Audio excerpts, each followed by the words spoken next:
ভারতীয় রেলের আধুনিকীকরণের পথে আরও এক ধাপ এগোলো দেশ।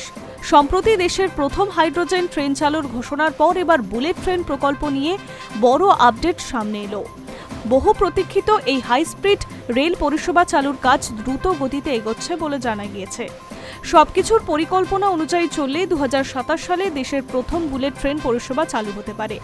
ভারতে বুলেট ট্রেন প্রকল্পের কথা প্রথম ঘোষণা হওয়ার পর থেকেই সাধারণ মানুষের মধ্যে ব্যাপক আগ্রহ তৈরি হয়েছিল। বর্তমানে Mumbai Ahmedabad high speed rail করিডোরের কাজ জোর কদমে চলছে। এই প্রকল্প বাস্তবায়নের দায়িত্ব রয়েছে national high speed rail corporation limited. জাপানের অত্যাধুনিক শিনকানসেন প্রযুক্তির সহায়তায় ভারতের প্রথমবারের মতো বুলেট ট্রেন চলবে বলে সূত্রের খবর। জানা গিয়েছে, ভারত ও জাপানের যৌথ উদ্যোগে এই প্রকল্প এগিয়ে নিয়ে যাওয়া হচ্ছে। শুধু প্রযুক্তিগত সহায়তাই নয়, প্রকল্পের বড় অংশের অর্থায়নও করছে জাপান।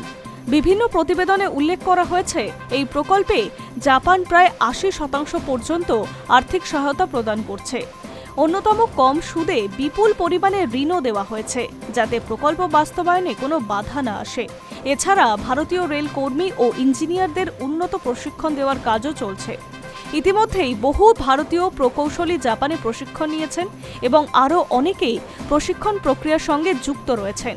এর ফলে ভবিষ্যতে দেশের নিজস্ব হাই স্পিড রেল প্রযুক্তি উন্নয়নের পথ সুগম হবে বলে মনে করছে বিশেষজ্ঞরা। প্রকল্পের প্রথম ধাপেই মুম্বাই থেকে আহমেদাবাদ রুটে বুলেট ট্রেন চালু হবে।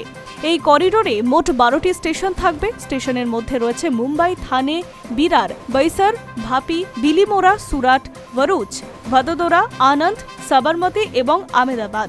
যাত্রাপথের গুরুত্বপূর্ণ শহরগুলিকে দ্রুত যোগাযোগ ব্যবস্থার আওতায় আনার লক্ষ্য নিয়েছে এই পরিকল্পনা। সবচেয়ে উল্লেখযোগ্য বিষয়টি হল ট্রেনটির গতি। জানা গিয়েছে, প্রথম বুলেট ট্রেন ঘন্টায় সর্বোচ্চ 320 কিলোমিটার বেগে চলতে পারবে। ফলে বর্তমানে মুম্বাই থেকে আহমেদাবাদ যেতে যেখানে 5 থেকে 6 ঘন্টা সময় লাগে, সেখানে বুলেট ট্রেনের মাধ্যমে কমে প্রায় 2 ঘন্টার কাছাকাছি নেমে আসা যাবে। এতে ব্যবসা, পর্যটন এবং দৈনন্দিন যাতায়াত সব ক্ষেত্রেই বড় পরিবর্তন আসবে, এমনটাই বলছে বিশেষজ্ঞরা। যাত্রীদের জন্য থাকবে আধুনিক প্রিমিয়াম মানের পরিষেবা, উন্নত আসন ব্যবস্থা, উচ্চমানের নিরাপত্তা, অত্যাধুনিক সিগন্যাল প্রযুক্তি এবং আন্তর্জাতিক মানের স্টেশন অবকাঠামো এই প্রকল্পের অন্যতম আকর্ষণ। পাশাপাশি পরিবেশ বান্ধব প্রযুক্তি ব্যবহার করে দ্রুত ও নিরাপদ যাত্রার অভিজ্ঞতা দেওয়ার পরিকল্পনা রয়েছে। ভারতের পরিবহন ব্যবস্থায় এক নতুন যুগের সূচনা করতে চলেছে বুলেট ট্রেন প্রকল্প। 2027 সালের প্রথম ধাপে চালু হলে দেশের রেল ইতিহাসে একটি গুরুত্বপূর্ণ অধ্যায় যুক্ত হবে। এখন নজর প্রকল্পের কাজ কত দ্রুত সম্পন্ন হয়। High news network.